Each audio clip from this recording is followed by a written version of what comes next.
digital culture atau budaya digital. Dan kita akan langsung tersambung dengan beliau. Selamat sore Bapak Suwardi. Selamat sore Mbak Nikmatul. Selamat sore Bapak, bagaimana kabarnya hari ini? Alhamdulillah sehat. Alhamdulillah sehat ya Pak ya. Iya. Dan semoga sehat selalu dan juga aman selalu ya Pak ya. Amin.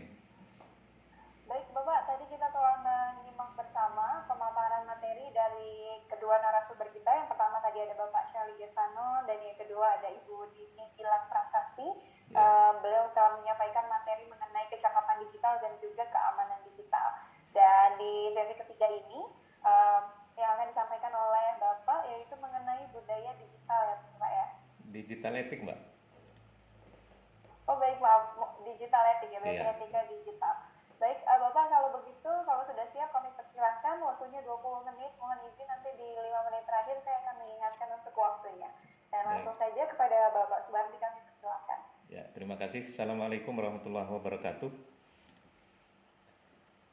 Yang saya hormati para narasumber ada Pak Shelly, Bu Dini, kemudian Pak Jeffrey. Izinkan saya untuk men-share screen dulu terkait materi yang akan saya sampaikan.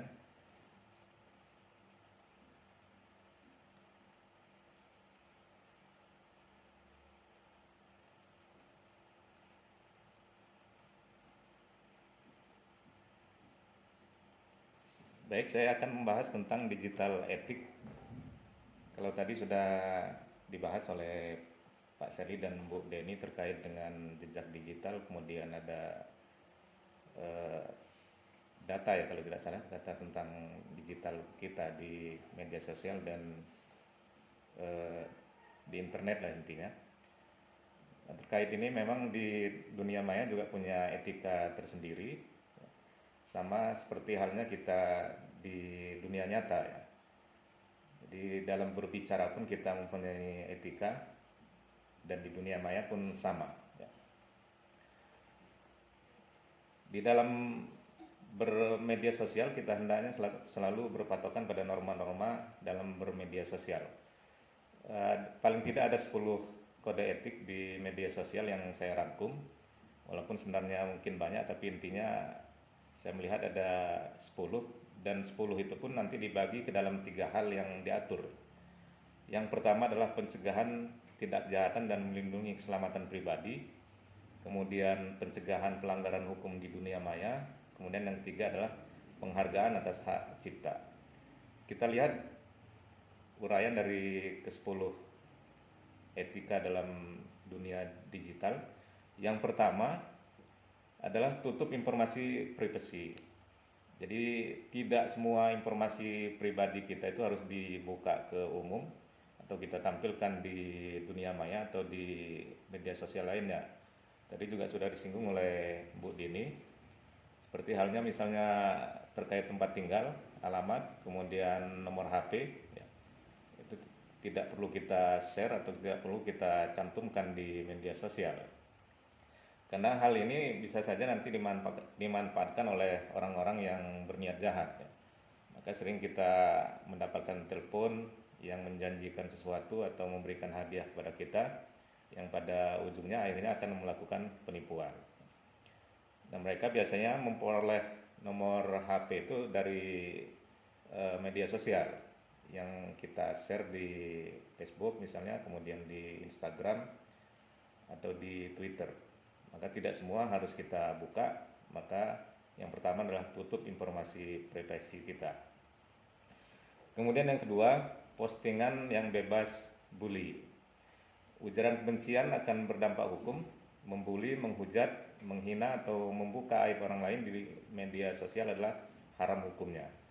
Apalagi dengan dikeluarkannya edaran Kapolri tentang hate speech itu tahun 2015, walaupun nanti akan direvisi kembali, tapi itu sudah menjadi rambu-rambu bagi kita agar kita tidak terlalu lepas di dalam menggunakan media sosial.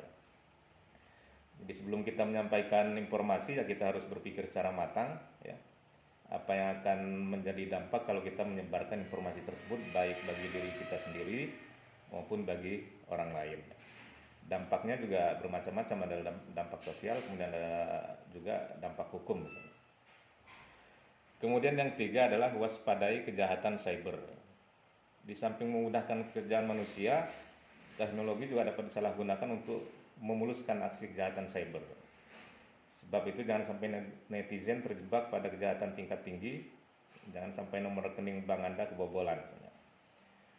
Nah ini kalau kita tidak berhati-hati, karena sering kalau kita menggunakan media sosial sering meminta data kita, yang tanpa kita sadari kita berikan semua, ini akhirnya juga akan berdampak pada kejahatan cyber itu sendiri.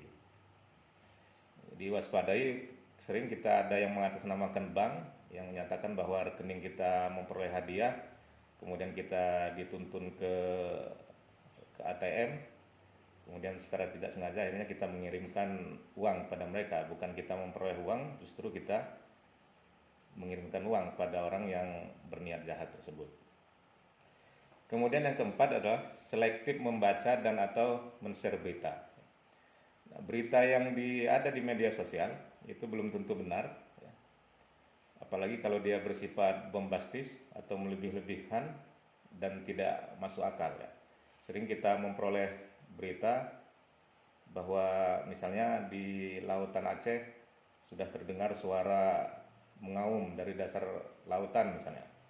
Oleh karena itu kita harus melaksanakan sholat 5 waktu. Ini kan artinya melebih-lebihkan. Nah ini harus waspada. Kalau dia belum pasti benar, maka kita harus tabayun atau kita melakukan klarifikasi terhadap berita yang muncul itu. Jangan sampai kita mudah percaya, kemudian tanpa kita saring lagi sudah kita kirim kemana-mana. Nah, jadi seperti yang dikatakan Pak Sali tadi, kita harus saring sebelum sharing. Kemudian yang kelima, kenali akun yang akan Anda jadikan sebagai teman. Di media sosial dari negara manapun, kemudian dari daerah manapun itu akan bebas untuk menjadikan kita teman atau menjadi pengikut kita. Maka sebelum kita meng-add mereka, maka kita harus cek dulu akun tersebut.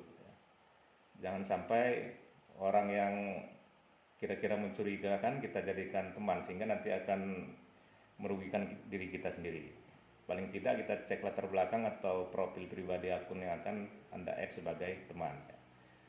Kalau dia sudah berpakaian seperti profesi tentara misalnya, kemudian fotonya yang bagus-bagus, sedangkan temannya hanya sedikit, maka itu harus berhati-hati. Jadi dikenali dulu akun yang akan kita jadikan sebagai teman. Kemudian yang keenam, gunakan tata bahasa yang baik dan benar. Jika dalam berbahasa lisan harus menggunakan bahasa yang sopan, santun, baik dan benar, maka sama halnya dengan menulis status. Jadi kita berbicara sehari-hari pun kita menghargai orang yang kita ajak bicara. Kita menghormati yang tua, menghargai yang muda. Begitu juga di dalam menulis pesan-pesan di dunia maya. Walaupun tidak langsung berbicara, menggunakan tulisan juga harus menggunakan tata bahasa yang baik, sehingga tidak membuat orang menjadi tersinggung atau tidak membuat orang menjadi sakit hati. Walaupun dia tidak ada ekspresi wajah di dunia maya itu, tapi kita tetap harus waspada atau kita harus tetap menggunakan tata bahasa yang baik. Kemudian yang ketujuh, hargai kekayaan intelektual. Dalam berinternet pun netizen harus menghargai segala bentuk hak kekayaan intelektual, baik itu tulisan, foto maupun video. Jika men-share berita, cantumkan sumbernya, jangan asal copy paste. Jadi jika kita mengambil foto atau video, maka kita harus cantumkan sumbernya dari mana, dari laman mana, website mana, kemudian siapa yang memiliki foto itu, karena biasanya di bawah foto itu dicantumkan atau di bawah video itu dicantumkan siapa yang pemiliknya, kemudian sumbernya dari mana. Jangan sampai kita akan dituntut karena kita telah menggunakan atau menyalahgunakan kekayaan intelektual yang dimiliki oleh orang lain. Dan itu memang diatur oleh undang-undang, baik di negara kita maupun di negara lain. Kemudian yang kedelapan adalah jauhi tindakan asusila. Sebagai netizen yang beradab, hindari melihat, menggandakan, apalagi menyebarkan informasi yang berhubungan dengan porno aksi, porno suara, porno teks, pornografi, dan porno media. Jadi ini banyak terjadi, ya. Mulai dari perbuatan yang iseng, karena untuk kepentingan pribadi direkam, kemudian ketika HP-nya rusak dibawa ke tukang servis HP, ternyata di sana nanti disebarluaskan. Nah, ini kita harus menjauhi tindakan seperti itu. Walaupun kita tidak berniat untuk menyebarkannya, tapi tanpa sengaja nanti akan sewaktu-waktu akan tersebar karena ada berbagai alasan, misalnya HP kita rusak atau HP kita terjual atau mungkin dipinjam oleh kawan. Nah, ini kalau sampai terjadi, maka yang menyebarkan kemudian yang membuat juga akan terkena tindak pidana. Apalagi kita terlibat dalam prostitusi online, karena ajaran agama tentu melarang hal semacam ini. Di samping merusak mental, pornografi juga mendorong untuk berbuat maksiat. Kemudian yang kesembilan adalah gunakan media sosial secara wajar. Ada batasan dalam bermedia sosial, hindari kebebasan yang kebablasan. Misalnya media sosial bukanlah tempat pamer kekayaan, janganlah memposting uang yang dimiliki di media sosial. Di samping memancing tindak kriminal, publik akan menganggap pelaku sebagai sosok yang suka mencari sensasi dan pengakuan. Jadi ini pun harus kita hindari. Jangan karena uang kita banyak lalu kita posting, baru memperoleh uang yang banyak kemudian disebar kemana-mana. Ini akan memancing orang melakukan tindak kriminal, sehingga orang akan mencari kita di mana, kemudian akan melakukan kejahatan terhadap kita. Minimal kita akan dianggap orang yang pamer jika kita melakukan hal tersebut.